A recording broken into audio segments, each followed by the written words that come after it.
आरक्षण की बात पूछ रहे हैं ना, मैं बात आपसे ये कर रही हूँ कि आपकी जिंदगी इतनी बेहतर हो जाएगी कि आरक्षण की जरूरत ही नहीं पड़ेगी ना। क्या सरकारी नौकरी में आरक्षण पाने से कितना पैसा मिलता है?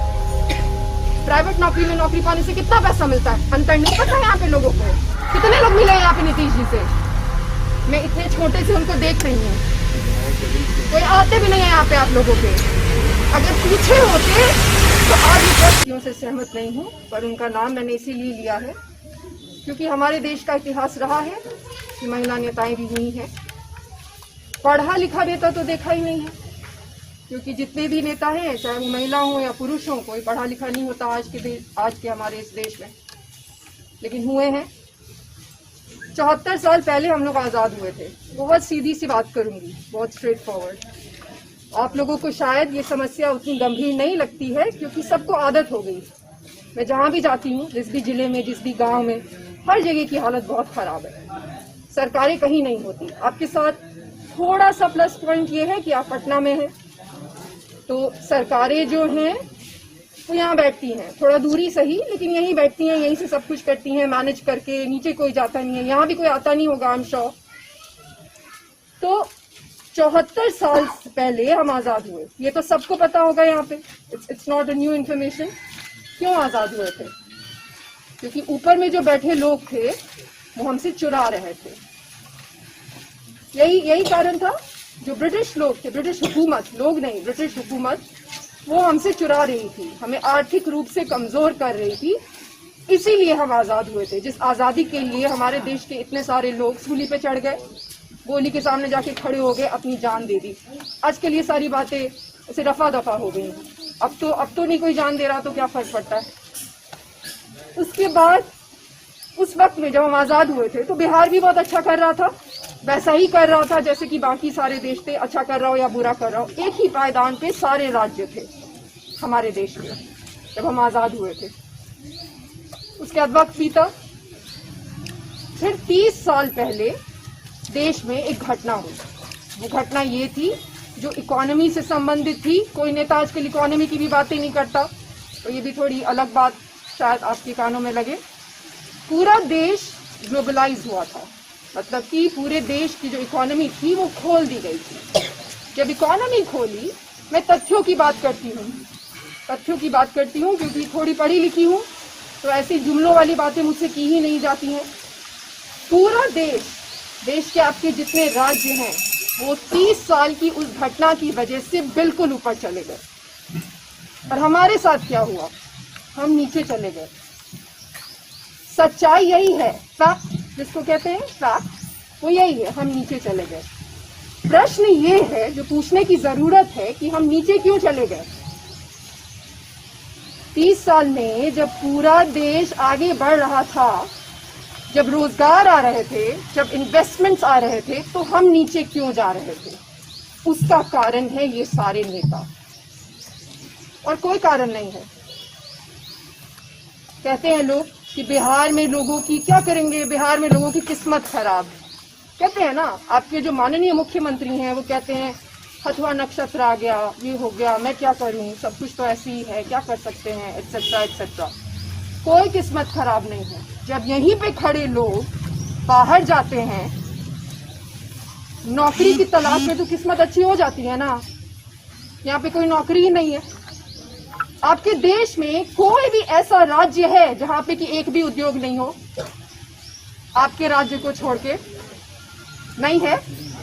नहीं है ना? नहीं। मुझे नहीं पता, आप ही बताइए, कोई है क्या? नहीं। हमारे राज्य के अलावा ऐसा कोई राज्य नहीं है जिसमें एक भी उद्योग नहीं है।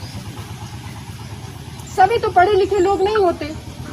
उसके लिए भी हमारी सरकारों को ही थैंक यू कहना पड़ेगा, क्योंकि पढ़ाई लिखाई पे तो इन्होंने कभी जोर नहीं दिया। खुद ही पढ़े लिखे नहीं है तो दूसरों को क्या पढ़ाएंगे, बच्चों को क्या पढ़ाएंगे? तो जो पढ़े लिखे लोग नहीं हैं, जो मजदूर हैं, वो उन्हें सरकारी नौकरी तो नहीं मिल सकती। और हमारी जो ज्यादातर आबादी है वो ऐसी ही है, तो वो क्या करेंगे? अपना घर परिवार छोड़ के बाहर जाते हैं, वहां पे गालियां खाते हैं क्योंकि बिहार से आते हैं। वो गालियां भी हमें इन्हीं लोगों की वजह से पड़ती है। इनको जब लोग देखा करते हैं कि किस तरीके से बात करते हैं, आधा से ज्यादा तो क्रिमिनल हैं, तो हम पे हंसते हैं। हम कहते हैं ना कि जो भी हमारा लीडर होता है वो समाज का जो प्रतिनिधि होता है वो हमारा ही प्रतिबिंब होता है। यही है ना पूरे प्रजातंत्र का, तो यही मतलब है कि हम उसको चुनते हैं जो कि हमारा प्रतिबिंब होता है। तो ये सारी जो समस्याएं हैं जिसकी वजह से बिहार सबसे पीछे है, हम देश में दुनिया में सबसे पीछे हैं।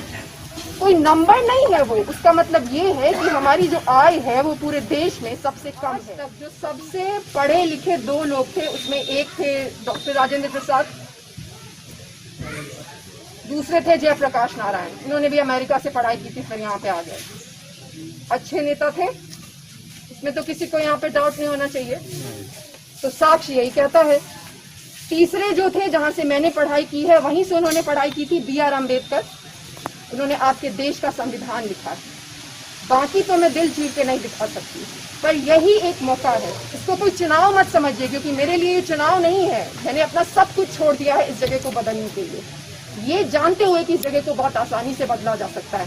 पैसा है ना सरकार के पास, तो रोड बनाने में, स्कूल बनाने में क्या है, क्या चीज की कमी है? आने की और नीयत की, दोनों में से कुछ भी नहीं है इनके पास। ना इनमें कोई काबिलियत है, ना इनकी नीयत है। ये राजनीति में आते ही हैं अपना करियर बिल्ड करने के लिए, और जब वहां पे बैठ जाते हैं तो चीजें मैनेज कर करके बैठे रहते हैं। अब भले उसका मतलब ये है कि जिसके खिलाफ लड़े फिर उसी के साथ मिल जाए, वो भी चलता है यहाँ पे। कोई सिद्धांत नहीं है किसी का भी।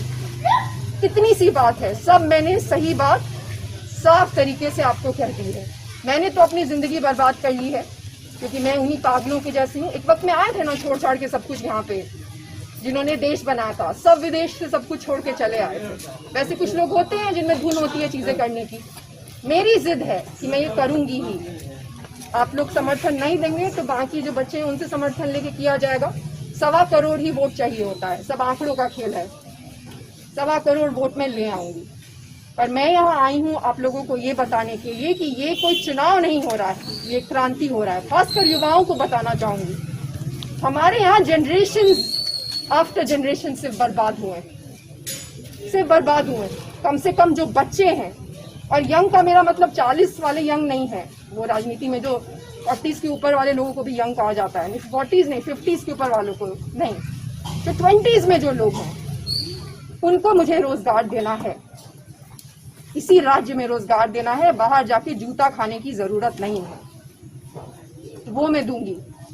इस जगह को मैं नंबर 1 भी बनाऊंगी। मैं आपसे सिर्फ मिलने आई हूँ और आपको ये कहने आई हूँ कि वो विकल्प अब है आपके पास।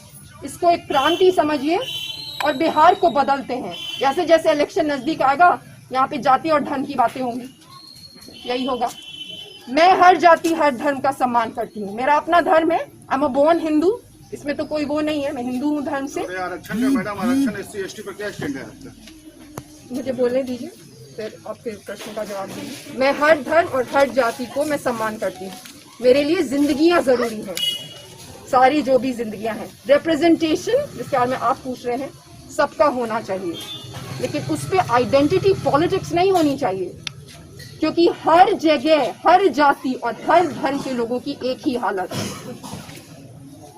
जाके देखिए, कहीं भी जाके देखिए, पूरे अभी के बिहार की बात करूँ, मैं सोशल मीडिया पे नहीं हूँ, मैं लोगों से जाके, मेरे इतना कोई भी नहीं जा रहा ग्रास रूट्स पे, जहाँ पे लोग आपका हाथ पकड़ के हरिजन टोला लेके गए मुझे।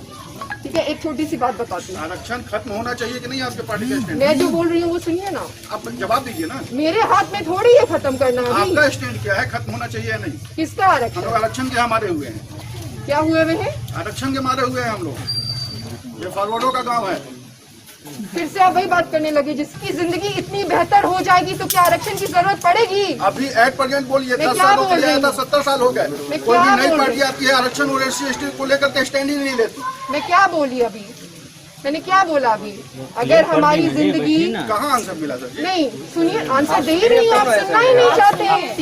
दूसरे किसी पार्टी का आदमी आता है तो इतनी ऊंची आवाज में बात करते हैं, कहते हैं तो लड़की देखे तो चिल्लाने लगे। अगर इतनी ऊंची आवाज में 74 साल में बात की होती तो मुझे यहाँ नहीं आना पड़ता। किसी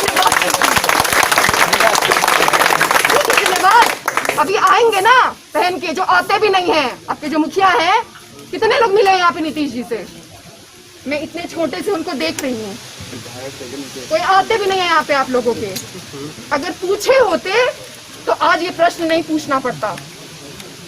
तब तो जी हुजूरी करके हाथ जोड़ लीजिएगा सभी लोग। साहब जी आ गए हैं, साहब सर सर सर अपनी कृपा बना के रखिए सर। मैंने ये आप लोग को करते हुए बचपन से देखा है और यही खत्म करने का ये मौका दे रही हूँ। आरक्षण की बात पूछ रहे हैं ना, मैं बात आपसे ये कर रही हूँ कि आपकी जिंदगी इतनी बेहतर हो जाएगी कि आरक्षण की जरूरत ही नहीं पड़ेगी ना। क्या सरकारी नौकरी में आरक्षण पाने से कितना पैसा मिलता है? प्राइवेट नौकरी में नौकरी पाने से कितना पैसा मिलता है? अंतर नहीं पता यहाँ पे लोगों को। मैं उस तरह की बेहतरी की बात कर रही हूँ। मैं आपको इसीलिए कह रही हूँ कि जो लोग जाति और धन पे आपको आरक्षण देने की बात करते हैं या नहीं करते हैं, वो किसी के लिए कुछ नहीं करता। फिर जाता